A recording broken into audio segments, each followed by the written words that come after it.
Voilà, Florian Kraft, vous êtes le chef de la division de Strasbourg de l'ASN. Un mot d'abord sur l'indépendance de l'ASN. Oui, donc l'ASN est une autorité administrative indépendante.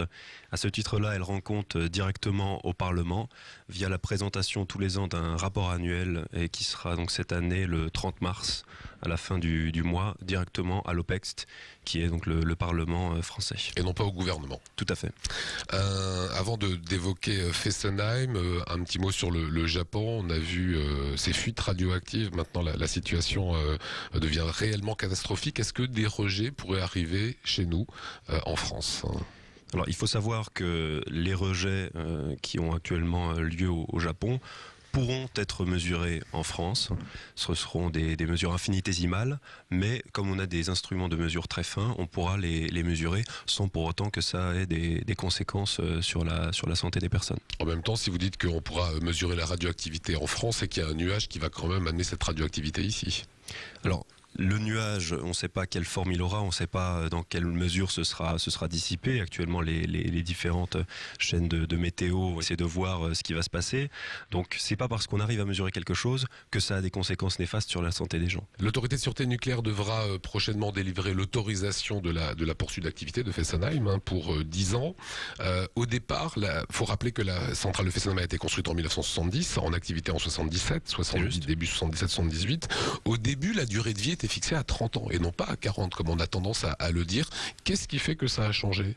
Mais il se trouve qu'au bout de 30 ans, donc lors de la troisième visite décennale, on réévalue entièrement la centrale et notamment le composant cœur de la centrale qui est la cuve. Et donc les cuves des réacteurs EDF ont très bien tenu avec le temps, et force est de constater qu'il n'y a pas actuellement de nouveaux défauts dans les cuves par rapport au début de l'exploitation, c'est-à-dire qu'en 30 ans, la cuve, donc qui est là où il y a la réaction nucléaire, la cuve n'a pas souffert. Fessenheim a été conçu au départ pour encaisser un tremblement de terre de l'ordre de 6,5, 6,7 sur l'échelle de Richter, qui est une référence à Bâle, au tremblement de terre de 1356. On sait également que nous sommes sur une faille, donc avec un grand risque sismique. Plusieurs petits tremblements de terre sont enregistrés chaque année. Au-delà de 6,5, est-ce qu'une centrale comme Fessenheim tiendrait ? Alors c'est 6,7 qui est le séisme de dimensionnement choisi. Encore une fois, j'axe sur les nombres parce qu'en 6,5 et 6,7, on multiplie encore la puissance environ par 2. Dans le cas de Fessenheim, c'est un séisme de magnitude 6,7 qui a été choisi. Aujourd'hui, un séisme de magnitude par exemple 9 est absolument invraisemblable. Donc les centrales nucléaires n'ont pas été dimensionnées de manière à prendre en compte un séisme de ce type-là.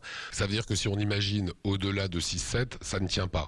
Je comprends l'embarras de votre réponse. Alors, je ne peux pas vous dire ce qui se passe au-dessus dans la mesure où on n'a jamais eu de test grandeur réelle. Si vous voulez, le test grandeur réelle, ça consisterait à provoquer un séisme de cette magnitude-là sur le site de Fessenheim ou sur n'importe quel autre site. En France, on n'a pas de retour d'expérience par rapport à ça. Tous les tests qui sont faits, ce sont des tests numériques, ce sont des simulations sur maquette, ce sont des retours d'expérience de quelques tremblements de terre qu'il y a pu avoir au cours de l'histoire de la France. Mais on n'a pas fait de test grandeur nature. Donc si vous dites, admettons qu'on aurait construit la centrale de Fessenheim au Japon, qu'est-ce qu'il se serait passé ? Je ne peux pas vous répondre parce que ce ne sont pas des choses qu'on a pu tester. Donc elle est dimensionnée pour tenir un séisme de 6,7. Quand je dis tenir, c'est évidemment pas s'en sortir complètement indemne et le lendemain être exploité comme tous les jours, mais c'est assurer un arrêt automatique du réacteur. Et ensuite, ce qu'il faut assurer, c'est le refroidissement. Sur l'aspect purement géographique, chez nous, un tsunami est totalement exclu, on est bien d'accord. En revanche, la rupture de la digue du canal d'Alsace, c'est un scénario qui est plausible. En cas de tremblement de terre, ce qui inonderait la centrale de Fessenheim, ce sont des scénarios à prendre en compte ? Le scénario pour une inondation, c'est de prendre la crue millénale, c'est-à-dire la crue maximale qu'il y a pu avoir pendant le ou les derniers millénaires, plus 15%. La centrale est dimensionnée lors de sa conception pour tenir à ça. Avant qu'on parle du prochain plan décennal en 2000, donc c'est exactement il y a 11 ans, un rapport toujours de l'ASN indiquait que certaines fonctions de sauvegarde assurant notamment le refroidissement du réacteur pourraient ne pas être assurées en cas de séisme. C'était en 2000. Oui, il y a eu des renforcements qui ont été faits pour justement pallier le risque sismique potentiel. Donc des renforcements dans les structures métalliques, notamment du bâtiment combustible et du bâtiment auxiliaire nucléaire qu'on appelle le BAN. Donc il y a effectivement des choses qui ont été prises en compte pour essayer d'avoir toujours la réponse la plus satisfaisante à un potentiel risque sismique ou un risque d'autres agressions. Voilà, merci pour ces explications.